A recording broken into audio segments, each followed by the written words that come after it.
How's it going, everyone?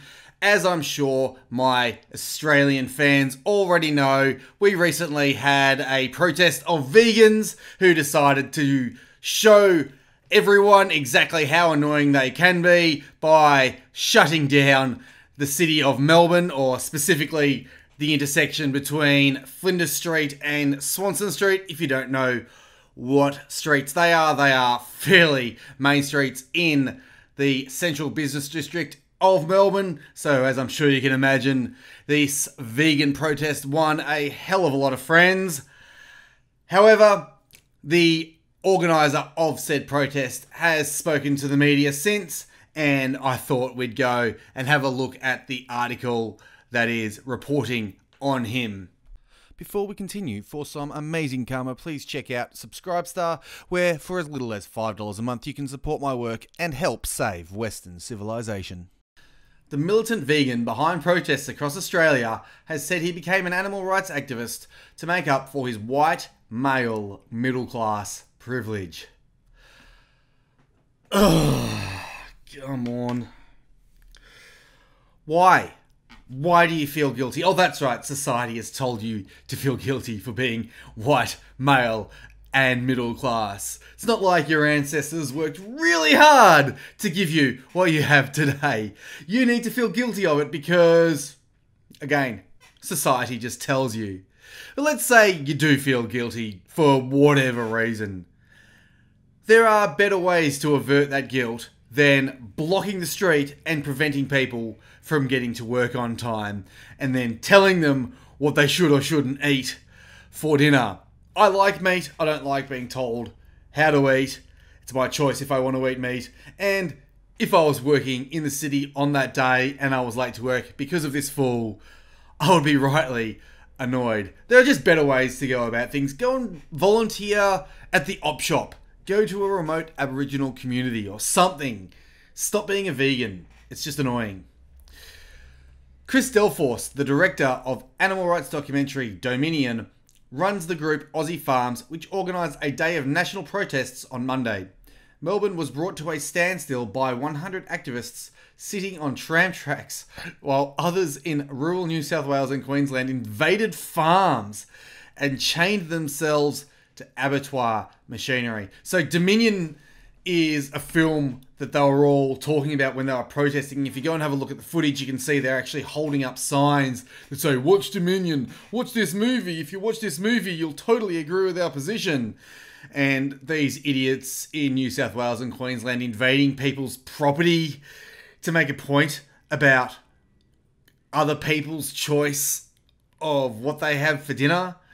I think it's extremely counterproductive. I went out and bought a nice big pork roast to have for dinner on that day, and a lot of other people did the same or similar because people don't like being told what to do, especially not what they should or shouldn't eat for dinner. So Chris speaks. As a white male in a middle class upbringing, a lot in life is pretty much handed to me by your ancestors who sacrificed a hell of a lot. Why are you insulting that sacrifice? As a person who has it pretty easy in life, speak for yourself, mate, I think it's my responsibility to do as much as I can to use my opportunities. As someone born into a position of considerable opportunity and privilege, I have a moral opportunity to do whatever I can to help those less fortunate than myself. Again, there are much better ways of doing that. Sure, you want to go and give to charity. It's fine. You want to do something to make the world a better place. I get that. I understand that you see something in the world that you don't like and you want to change it for what you see as something that would be better. There are much better ways than blocking the streets and pissing people off. Dialogue is good. Invading farms is bad. You understand? Talking about things, trying to convince people, showing people your point of view, that's a good thing. Making people late for work is a very bad thing. Mr. Delforce protested in Melbourne on Monday, telling reporters the event was about making as much noise as we can for animal rights. The industry is telling people these animals are being killed ethically, that they are being killed humanely. The reality is, it's the furthest thing from humane, Mr. Delforce said. The thing about this is, he's not entirely incorrect. There are certain methods of slaughter that are extremely inhumane, and those are halal and kosher slaughter. Now, I'm not going to show it in this video, but I am going to link in the description to a video of halal slaughter. And I'm pretty sure it's quite similar to kosher slaughter. Now, I've watched that video, and I'm telling you, I will not ever eat meat that has been slaughtered in the halal manner. No way, no how. It is horribly inhumane, and it shouldn't happen. But most meat is not slaughtered like that.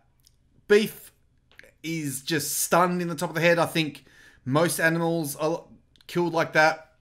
Maybe pigs are gassed. I think they talk about that later in this, but gassing is far more humane than the way halal and kosher animals are slaughtered. So he does have a point, but again, he's not going about it in the right way. Make the point about specific slaughter types. And hell, if you want to talk about halal and kosher meat and stamping that out and maybe even making that illegal, we might even have common ground there. The vegans and the nationalists in an alliance together. Wouldn't that be something? Don't expect it anytime soon. Just putting it out there. Mr. Delforce believes Australians would embrace veganism en masse if they learned the inherent cruelty involved, the environmental damage, and the detrimental effects on their own health from meat eating. I'm sure if they saw what I was talking about before, they wouldn't want meat slaughtered in that manner, but that doesn't mean people are going to stop eating meat altogether, and it certainly doesn't mean that eating meat is unhealthy. That's completely untrue. It's actually very unhealthy to not eat meat. In the Middle Ages, the nobility were much taller and much stronger and healthier than the lower classes, and the reason for that is the upper classes, the nobility, they had access to protein, they had access to meat. When the Australians first came over to this continent and built this great country, they tended to eat mutton and meat. So when they went back and fought in World War One, the continental Europeans commented on how big and healthy they are. That's because meat is good for you. It makes you stronger, it makes you fitter, it makes you healthier. We should eat more meat, not less. On Tuesday, Mr. Delforce said farmers should show footage of their animals being slaughtered to make people more aware of animal cruelty. He told Sunrise that farmers should show their pigs being gassed to death so customers can better understand where their food comes from. The interesting thing about this is it reminded me of an experience that I used to have when I was a child. See, I grew up in Hong Kong, and every other week my mum would take us to one of the Chinese markets, one of the local markets.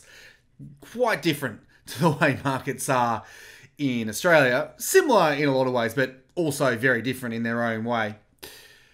One of the things that I used to love doing as a child was actually going to where the butchers would slaughter certain animals in order to sell them to customers. Specifically the chickens. I'd go and I'd watch them kill the chickens and hand them to customers, and one of my favourite things as a kid was saying, I want to have that one, and the guy would take it out, he'd chop its head off, and we'd go home and we'd eat it. It was an amazing experience. It was actually very interesting. We were very in touch with where our meat came from. They just chopped the head off the chicken, so it didn't actually experience any real pain, but it did not make me want to eat meat any less. It actually made me want to eat it a lot more. I think if people see that their animals are being killed quickly and painlessly, that just makes them more interested in where their meat comes from. It doesn't make them any less interested in eating meat on its own. So, of course, the Prime Minister has to get in on it because it is low-hanging fruit after all. Prime Minister Scott Morrison described the protests as un-Australian and said the activists were green-collar criminals who were harming Australian farmers. He said, and I quote, "What we saw yesterday is completely unacceptable. We are open to having a discussion from where your food comes from, and we encourage people to do that, but we have to get down to the facts here, and that is that we have the world-leading practices in agriculture. We don't accept anybody who doesn't adhere to the high standards that we have, and targeting farmers and their families is something we won't stand for," end quote. Fair enough. Don't be invading farmers' property. They've got it tough enough as it is. Lots of farmers are losing their properties right now, I believe due to drought, but a lot of it is due to government regulation that Scott Morrison hasn't done anything about, green tape especially. One thing that I highlighted here, we are open to having a discussion from where your food comes from. Interesting that he's open to having a discussion with vegans, even though he's slamming them, but he's not open to having a discussion with nationalists. That tells you something. That tells you that vegans are not a threat to the establishment. That's because, after all, they are just leftists. That being said, hope you enjoyed the video. Share the truth around, and I'll see ya when I see ya.